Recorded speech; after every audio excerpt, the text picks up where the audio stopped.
Assalamualaikum warahmatullahi wabarakatuh, teman-teman pendengar semuanya. Kita kembali lagi di podcast You Story, podcast Ruang Berkisah episode 3. Melanjutkan pembahasan di episode 2 kemarin ya, tentang anak muda zaman now nih. Kita sempat membahas tentang perang pemikiran. Dan kali ini aku mau membahas lebih luas tentang perang ini ya. Dan kali ini sumber referensi yang aku pakai dari bukunya Ustadz Noverianto yang judulnya Dahsyat Mentoring for Teenager. Buku ini sebenarnya udah sangat lama sekali, bahkan ada pas zaman aku masih SMK tahun 2012. Dan mau cerita sedikit nih tentang pertama kali aku dengar istilah perang pemikiran. Jadi waktu SMK itu aku ikut halakoh, mentornya itu ada mbak-mbak kuliahan yang tampilannya itu Masya Allah banget, jilbabnya lebar, pakai kaos kaki, syar'i lah pokoknya. Terus mbaknya tuh juga baik, adem kalau jelasin. Nah dari situ aku tertarik ikut sesi mentoring selanjutnya. Dan temanya waktu itu emang pas banget tentang Ghazwul Fikri ya, tentang perang pemikiran. Dan dari situ aku pertama kali tahu perang pemikiran. Dan istilah itu kayak masih asing aja di telinga ya, tapi pas dijelasin pelan-pelan, jadi paham dan make sense kenapa umat muslim itu, terutama anak mudanya ya, makin kesini makin kesono gitu. Dan aku bersyukur sih, karena mentoring ini, masa muda aku itu yang tadinya nggak tahu sama agama Islam itu sendiri, pelan-pelan itu makin banyak pandangan baru yang aku dapat. Dan ini jadi privilege aku ke depannya. Terbukti sekarang ini kan sudah kelihatan nih bagaimana perang pemikiran itu terjadi. Dan aku yang udah tahu dari dulu, jadinya kayak punya pegangan aja, pegangan yang bisa aku jadikan pondasi gitu bahasanya, untuk memilah mana yang baik, mana yang buruk, yang bisa aku ambil. Tapi tetap namanya juga manusia, imannya naik turun, ya sama dengan aku. Walaupun aku sudah belajar Islam nih, tetap aja masih banyak ilmu yang masih belum aku pelajarin.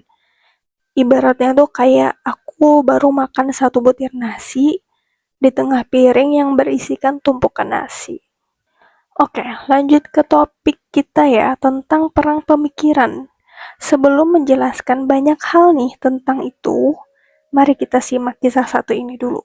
Kisah pertempuran perang antara kaum muslimin dan kaum Nasrani. Kisah bermula saat petinggi kaum salibis tertawan oleh pasukan umat muslim. Ciri khas umat muslim saat menawan musuhnya itu adalah umat muslim sangat memperlakukan mereka dengan perlakuan yang baik, bahkan gak menyiksa sama sekali. Gak ada satupun luka atau tendangan seperti yang dilakukan oleh orang-orang kafir ketika menangkap musuh. Jadi dari sini aja kita tuh udah kayak beda level banget ya sama orang-orang kafir. Setelah dipenjara berhari-hari, seorang Nasrani ini dibuat terheran-heran oleh petugas penjara. Karena setiap malam ya dia perhatikan petugas ini selalu sholat dan membaca Quran dengan khusyuknya. Bahkan menangis mengeluarkan air matanya. Ia berpikir dan bertanya-tanya dalam hatinya, bagaimana bisa mereka malam hari membaca Al-Quran sampai menangis, sedangkan waktu siang mereka berperang dengan gagah berani. Akhirnya sampailah ia pada kesimpulan bahwa hal itulah yang menjadikan kekuatan umat muslim.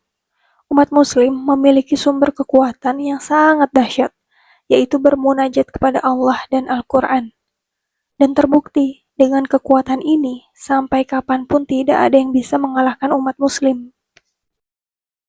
Kemudian ia menulis surat kepada pasukannya ya, pasukan Nasrani tadi, dan mengabarkan bahwa kalau mereka ingin mengalahkan umat muslim, mereka harus menjauhkan umat muslim dari Al-Quran. Maka sejak itu, perang bukan lagi menggunakan fisik dan senjata, melainkan menyerang dengan berbagai cara untuk menjauhkan umat muslim dari agamanya sendiri. Sejarah pun mulai mencatat keruntuhan umat Islam setahap demi setahap dialami oleh kaum muslimin seiring dengan semakin jauhnya umat muslim dari Al-Quran. Mulai dari keruntuhan Islam di Spanyol, Cordova, dan Andalusia, sampai puncak keruntuhan kekhalifahan Utsmaniyah di Turki. Dan sampai sekarang, serangan kaum kafir itu untuk menjauhkan umat muslim dari agamanya tidak berhenti. Dulu Nabi Muhammad, kenapa Allah utus di masyarakat yang jahil? Tapi kebodohan mereka itu bukan perkara ilmu ya, bukan perkara ilmu pengetahuan. Karena kalau berdasarkan ilmu pengetahuan, mereka itu sangat pintar. Abu Jahal bahkan dijuluki Abul Hakam karena ahli dalam bidang hukum. Kaum Quraisy terkenal dalam berdagangnya. Ilmu sastra menjadi makanan sehari-hari mereka. Karena saking ahlinya bersyair ya. Jadi jahiliyah itu bukan karena nggak tahu teknologi, nggak tahu ilmu-ilmu. Bahkan mereka ada yang sangat pintar dan bisa menjadi ahli apapun keilmuan. Tapi yang membedakan adalah cara berpikir mengenai agama Islam itu sendiri. Percuma kalau masih menganggap aturan buatan manusialah yang harus didahulukan dan dianggap paling baik daripada aturan Allah dan Rasul-Nya. Jadi zaman now yang serba canggih dan maju ini, masih ada banyak orang yang berstatus jahiliyah karena mereka masih menuruti hawa nafsunya, bahkan bertingkah melebihi orang-orang jahiliyah di zaman Nabi. Coba lihat di sekitar banyak contohnya. Dulu yang membunuh anak perempuan adalah bapaknya sendiri. Ya, walaupun sekarang masih ada sih. Tapi sekarang tuh lebih parah. Malah ibunya sendiri yang membunuh anaknya. Bahkan masih dalam kandungan. Aborsi. Akibat apa? Pergaulan bebas, menormalisasi pacaran. Dalam Al-Quran sudah jelas, mendekati zina aja dilarang, apalagi melakukannya. Dan sekarang lagi tren hamil tanpa ada bapaknya. Lagi-lagi dinormalisasikan seakan-akan boleh kok hamil di luar nikah, kan nggak aborsi. Bingung deh malaikatnya tapi gimana tuh. Belum lagi nih, kaum-kaum pelangi makin banyak, bikin miris banget. Padahal di Al-Quran udah jelas gimana azab bagi kaum Sodom. Jelas banget, dan itu nyata, bukan karangan. Tapi sekarang orang-orang gak lagi belajar dari hal itu.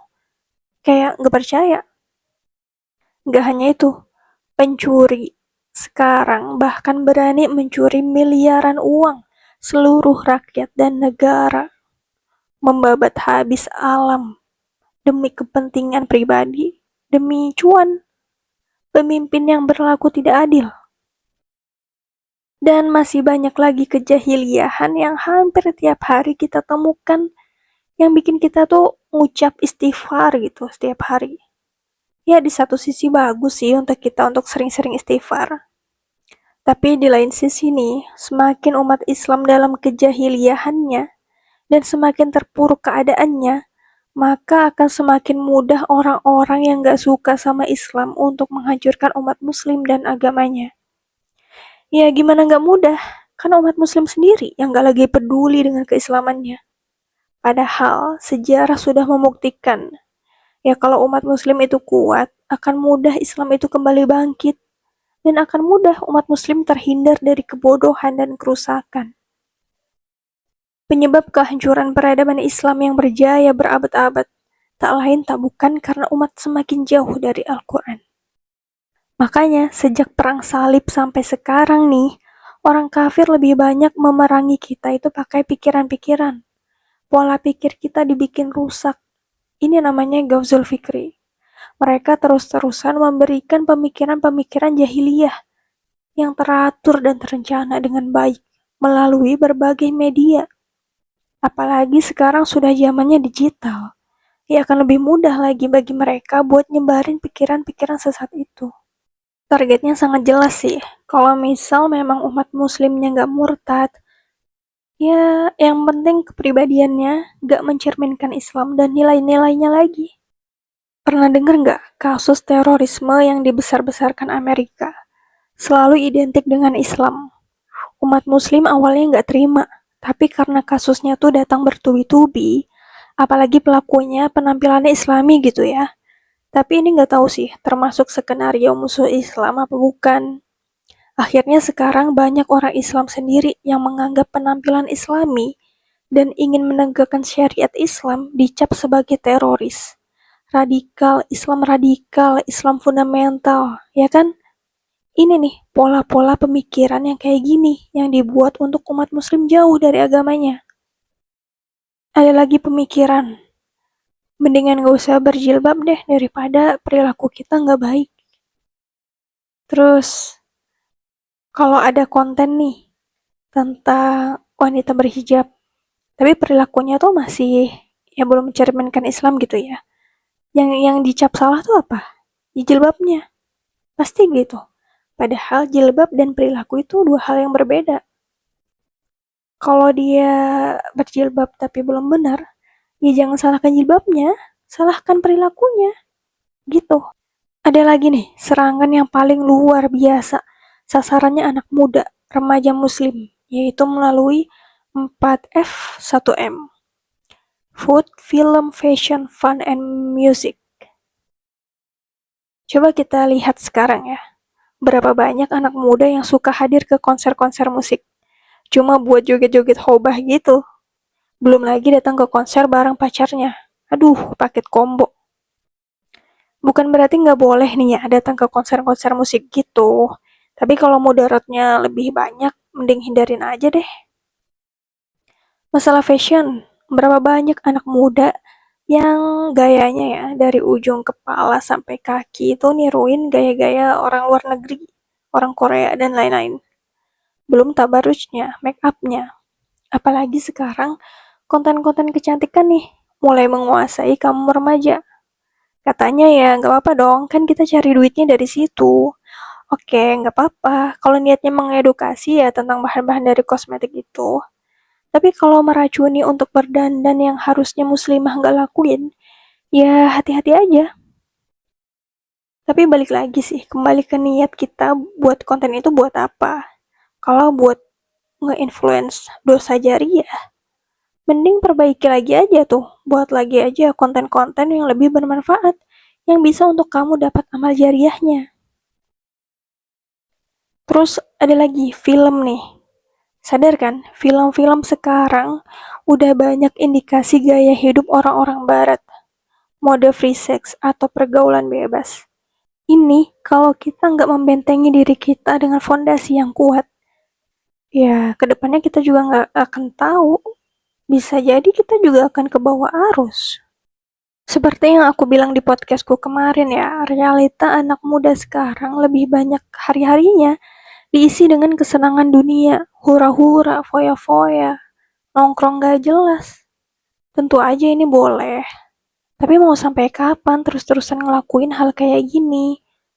Ya mending kalau nongkrongnya diskusi ilmiah, diskusi problem-problem umat muslim atau diskusi tentang negara kita ya. Tapi kalau nongkrongnya berjam-jam cuma ngebahas kasus perselingkuhan artis-artis, jujur mending kamu tidur aja deh, lebih baik. Daripada kamu nongkrong membahas kasus perselingkuhan yang gak jelas. Ya bukan berarti mengharamkan hiburan ya dalam hidup kita. Hiburan itu sah-sah aja, hiburan itu boleh-boleh aja. Cuman kita harus tahu batasnya tuh sampai mana gitu. Karena di dunia yang sebentar ini rasanya kalau berlama-lama dengan hiburan, mubazir nggak sih gitu. Dan semua yang aku sampaikan tadi udah dirancang sama musuh-musuh Islam buat ngejauhin anak muda muslim dari agamanya guys. Tujuan akhirnya ini jelas, supaya Islam itu tinggal namanya aja. Bagi mereka tuh nggak apa-apa banget umat Islam tuh banyak, tapi jangan sampai karakter Islam melekat ke umat muslimnya, itu tujuan mereka. Kita harus sadari ini. Mereka itu mau karakter bodoh, karakter jahiliyah, dan kafir yang melekat ke umat muslim.